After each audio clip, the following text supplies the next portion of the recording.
I don't think so. They didn't just take their music, they sent them an invoice for it.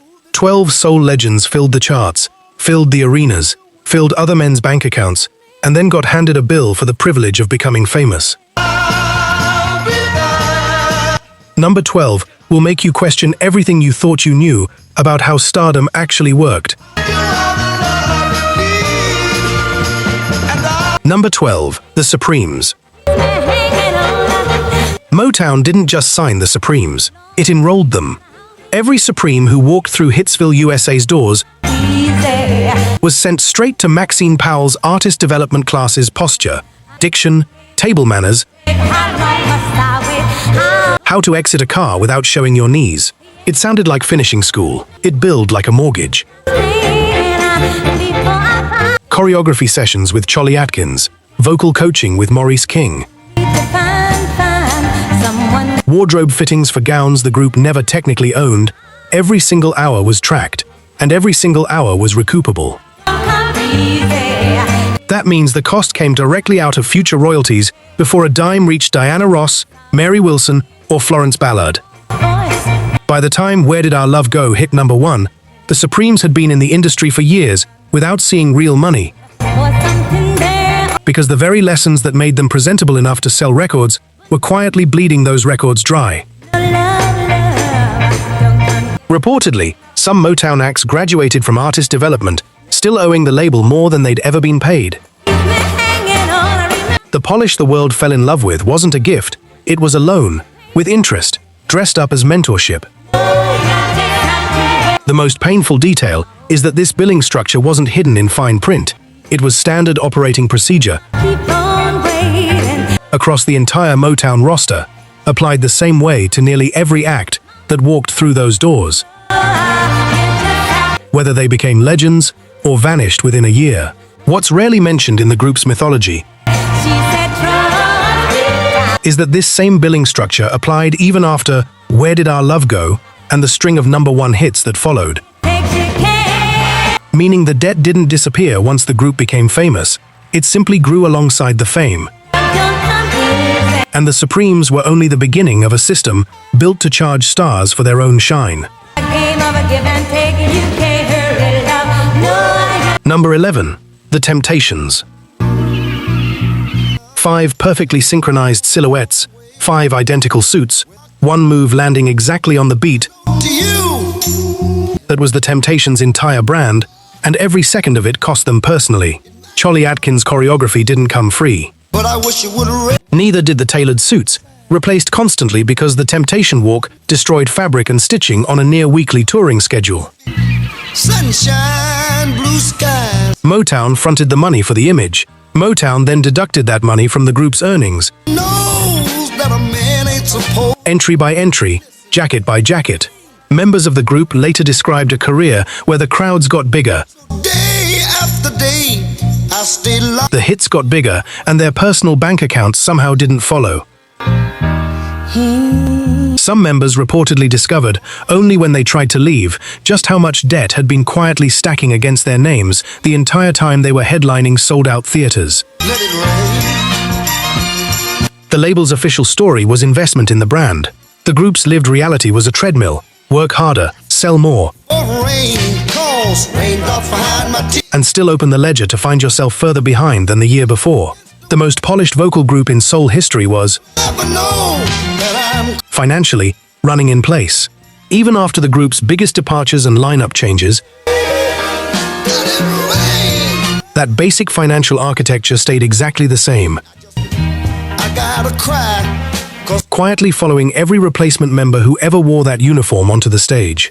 Even David Ruffin and Eddie Kendricks, my eyes search the skies. two of the most celebrated lead voices in the group's history, left the Temptations carrying financial grievances Oh yeah, that stemmed directly from this same recoupment system, a pattern that suggests the group's revolving door lineup this is the pain. wasn't just about ego or creative differences, but about a business structure that quietly wore down even its most talented members. And what happened to the man who tried to break that cycle is even harder to hear. Here's something most people don't realize.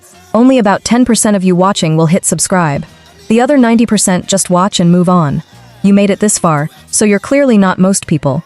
Hit subscribe. Back to the countdown. Number 10. David Ruffin. David Ruffin left the Temptations convinced solo stardom would finally put him ahead. Think it was sure. Then the whole wide world. Instead, he walked straight into the same machine, just with his name alone on the bill. Motown structured solo deals so that promotion, arrangement, session musicians and studio time Concealed inside. were all advanced by the label first and clawed back from the artist's royalties after. To honor. Ruffin's raspy, aching voice on My Whole World Ended made the song a hit within weeks. And name it. The costs behind making that record a hit took considerably longer to pay off, if they ever fully were. Reportedly, disputes over money and billing followed Ruffin for years, contributing to a relationship with Motown that soured well before his contract officially ended. The tragedy wasn't a lack of talent or a lack of hits. It was a financial structure where every step toward bigger success, better arrangers, better studios, better promotion, simply meant a bigger number waiting to be subtracted later. Ruffin kept climbing. The debt kept climbing faster. What makes Ruffin's case especially painful is that he was, by nearly every account, one of the most gifted vocalists to ever come out of Detroit. And talent on that level still wasn't enough to outrun a system engineered to recover its costs first. His later years were marked by financial and personal struggles that friends and biographers have directly traced back to those early solo contracts.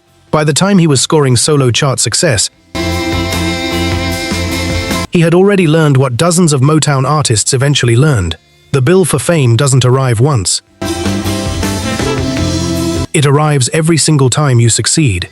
And the next artist on this list found that out even before her first big hit landed. Number 9. Gladys Knight and the Pips. Gladys Knight and the Pips built their reputation on precision matching suits, matching steps. A stage show so tight, it looked effortless. None of it was. Wardrobe, staging, and the constant choreography updates needed to keep the act fresh across a brutal touring schedule were all advanced costs, billed back against the group's earnings. Gladys Knight has spoken publicly, years later, about the financial frustration of watching hit after hit chart while real money remained elusive. Because so much of what came in immediately went back out to cover the very production values that made the hits possible in the first place. The Pips weren't struggling because they lacked success. They were struggling because success itself had a price tag attached. One that landed on their side of the ledger every time. It's a pattern that shows up again and again across the era. The more spectacular the show, the more the artist personally financed their own spectacle, often without fully realizing it, until years later, when they finally looked at the numbers. Gladys Knight eventually left Motown for Buddha Records, chasing not just bigger hits, but a fairer deal. Buddha Records offered a different royalty structure on paper. But Knight has since made clear that no single label move ever fully undid the financial patterns she'd already lived through during her most commercially explosive years. It's a sobering thought. One of the most technically flawless live acts of the entire soul era spent its most triumphant years quietly working to climb out of a hole the label itself had dug. What she found waiting for her at the next label is a story almost nobody talks about. Number 8. The Jackson 5. Even child stars weren't exempt. When the Jackson 5 signed with Motown, the label took on the cost of housing, tutoring, choreography, and the intensive vocal and stage training needed to turn 5 kids from Gary, Indiana, into a polished act capable of playing the Apollo. Every one of those costs was structured as a recoupable advance. That means the actual earnings from I Want You Back and ABC, 2 of the biggest singles of 1970, were flowing first toward repaying the very investment that made the Jackson 5 famous enough to have hits at all. Joseph Jackson negotiated hard on behalf of his sons, but even his fights over royalty percentages couldn't fully offset how deep the recoupable costs ran. Michael Jackson would later describe, as an adult, discovering just how little of the group's early success had translated into money the family actually controlled. Decades later, the surviving brothers and their families would spend years in court and in public interviews trying to reconstruct exactly how much of their childhood earnings had actually reached them, a question that, by most accounts, was never fully answered to their satisfaction. Even the group celebrated 1970 debut year, 4 consecutive #1 singles in a row, a feat no group had matched before them, was happening while the recoupable costs behind that success kept accumulating in the background. 5 Children became the most explosive pop phenomenon in America, headlining sold-out arenas built on a foundation of debt they didn't choose and couldn't fully understand at the time. The bill for their childhood stardom followed them long after they'd outgrown the matching outfits that started it. Number 7. Martha Reeves and the Vandellas. Dancing in the Street became one of the defining anthems of the 1960s, an unofficial soundtrack to a decade of upheaval. Martha Reeves has said publicly that the song's massive cultural impact never translated into financial security for her. Like nearly every act on Motown's artist development roster, the Vandellas' choreography, wardrobe, and touring polish were charged as recoupable expenses against future earnings. Reeves later described years of touring non-stop, filling venues across the country, while still facing real financial strain behind the scenes. The math rarely worked in the artist's favor. Bigger tours meant bigger production costs. Bigger production costs meant bigger debts. And bigger debts meant the group had to keep touring even harder, just to climb back toward even. It's a cycle that trapped act after act at Hitsville, USA, regardless of how many records they sold or how iconic their songs became. Reeves has spent decades since speaking candidly about the gap between Motown's public image of family and the private reality of its books.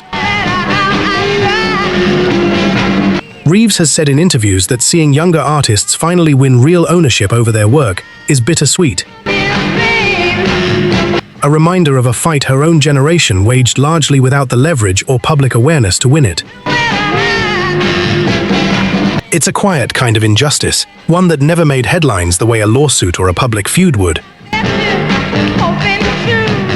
but that shaped the entire financial trajectory of a woman whose voice helped define an entire era of American music. The most heartbreaking part isn't that the Vandellas struggled. It's that Dancing in the Street is still played at parties today, decades later, generating money that almost none of the people who made it a hit ever fully saw. Number 6. The Four Tops. The Four Tops were unusual for their era. The same 4 members, together for decades, famously loyal to Motown, even as other acts jumped ship over money disputes. That loyalty didn't shield them from the label's recoupment system.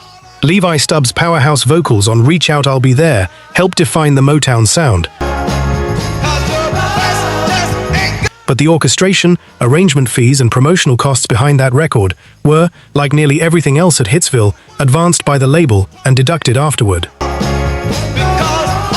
The Four Tops kept working, kept touring, kept charting, largely because stability mattered more to them than confrontation. But stability came at a cost of its own, staying inside a system that structurally guaranteed the label recovered its investment first, every single time, before the artists who created the actual product saw a full accounting. Members of the group later acknowledged that their steady, drama-free image masked a business relationship that was, financially, no different from the more famously contentious Motown departures. It's worth remembering that the Four Tops' famous stability wasn't naivety by most accounts. The members understood exactly what they were agreeing to and chose the security of steady work over the uncertain, often bitter fight for a better deal that ended several of their peers' careers early. There's a certain quiet tragedy in that choice too. The Four Tops are remembered today as one of Motown's great success stories precisely because they never made noise. And that same silence is exactly what let the financial pattern behind their hits go almost entirely unexamined for decades. Sometimes the quietest artists on this list paid the highest price of all, simply because they never made enough noise about it for the public to notice. Number 5. Aretha Franklin.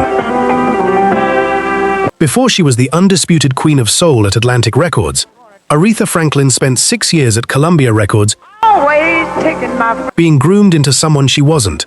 Columbia poured money into vocal coaching, orchestral arrangements, and a string of pop and jazz standards designed to make her palatable to a mainstream audience, and every dollar of that grooming was tied to her contract and her future earnings. The result was a series of records that undersold, leaving Franklin, by her own later accounts, financially disappointed, despite genuine talent and effort. It wasn't until she left for Atlantic and insisted on recording the raw, gospel-rooted sound she'd grown up with that her career actually took off. But those 6 formative years at Columbia weren't free. They were an investment the label expected returned. And when the records didn't sell as hoped, that gap didn't simply disappear. It shaped the financial terms she carried into the next phase of her career. Franklin would later reflect that those Columbia years, however financially disappointing, ultimately taught her precisely what kind of control she needed to demand once she had the leverage to demand it. It's a striking detail that gets lost in the celebration of her Atlantic years. The artistry the world associates with Aretha Franklin almost didn't survive an early industry chapter designed to smooth away exactly the qualities that eventually made her a legend. Even the woman who would go on to define soul music itself had to survive an early chapter where the industry tried to charge her for becoming someone else before she ever got the chance to become herself. Number 4. Sam Cooke. Sam Cooke understood the game better than almost anyone in soul music, which is exactly why his early career still cost him so much. At Keane Records, before he founded his own label to fight back, Cooke's crossover image, the tailored suits, the pop-friendly arrangements, the calculated distance from his gospel roots, was funded upfront by the label and recouped from his earnings afterward. Cooke watched You Send Me become a massive hit, while the machinery behind that hit quietly siphoned off a significant share of what should have been his. It's precisely why Cooke later became one of the first major black artists to start his own label and publishing company, SAR Records, specifically to escape the recoupment trap that had defined his early success. SR Records wasn't just a business decision, it was a direct rebuttal to every dollar Cooke had watched disappear into someone else's accounting during his Keen Records years. See if you remember this as Sam Cooke sings. And it became a model other black artists studied closely. Cooke didn't just walk away angry, he walked away with a blueprint. One that gave him ownership over his own publishing, at a time when almost no black artist in the industry had ever been allowed that kind of control. He'd lived the pattern firsthand. Work hard, sell records, watch someone else's investment get repaid first.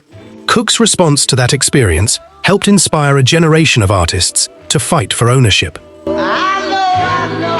But before he became the industry's rebel, he had to survive being billed for his own breakthrough, the same as every artist above him on this list. Number 3.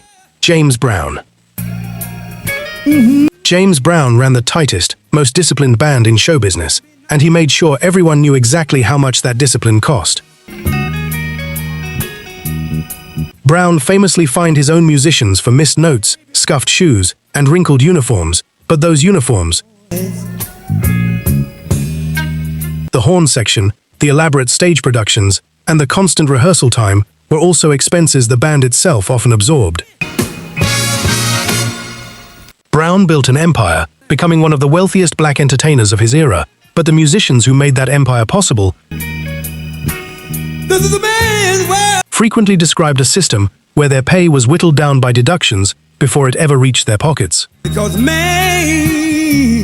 It's a different flavor of the same disease running through this entire list: the cost of looking flawless, sounding flawless, and performing flawless night after night was quietly transferred onto the people doing the actual work. Brown's own business acumen eventually let him build significant personal wealth, Man makes money, which only sharpens the contrast with the musicians beneath him who helped generate that wealth night after night, without ever securing anything close to the same financial protection. It's a jarring contrast to sit with. The same band whose tightness and precision built one of the most influential catalogs in American music history was, financially, held together by a system that made sure the man at the top always came out ahead. The godfather of soul demanded perfection and built his fortune on it. of all evil. The band that delivered that perfection night after sold-out night often went home with considerably less than the ticket prices they were filling arenas to earn would suggest. And what happened to the group that dared to walk out on that arrangement changed the sound of funk music forever. Number 2. The Isley Brothers. To the stairway. The Isley Brothers spent decades fighting a music industry that seemed determined to bill them for every ounce of their own success. Drive me crazy. Early in their career, before they founded their own label, T-Neck Records, specifically to seize control of their finances, My baby's voice in my ear. the Isleys watched arrangement costs, studio time, and promotional expenses eat away at royalties To the stairways. from hits that were shaping the sound of American music. Founding their own label in 1964 was a direct response to watching other artists, and themselves, All I hear. get financially squeezed by exactly the recoupment system detailed throughout this list. That founding of T-Neck Records in 1964 predates most of the industry's later ownership movements by years, Voice.